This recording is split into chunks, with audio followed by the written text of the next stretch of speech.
How do kids really feel about their moms? When mom gives you a hug, how does it make you feel? Thirsty. Thirsty? What do you think your mom would want for Mother's Day? Her pink roses. A bike. I really think she would want to hit the lottery, to be honest, because she always talks about it. You know, I have a choice for you. Okay. You could either have this beautiful bouquet of flowers from 1-800-Flowers that you could give to your mom, or you could have a year's worth of ice cream. Remote control car, this beautiful stuffed pony. You could have this lollipop all for yourself. The flowers. I'm gonna give it to my mom. Give the flowers to mom. I think I'm gonna go with the flowers because I care about her more. Now, when would you like to give her these flowers? Mother's Day. Would you like to give them to her right now?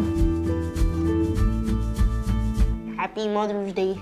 Over 40 years of making mom smile says it all. Trust 1-800-Flowers.com this Mother's Day.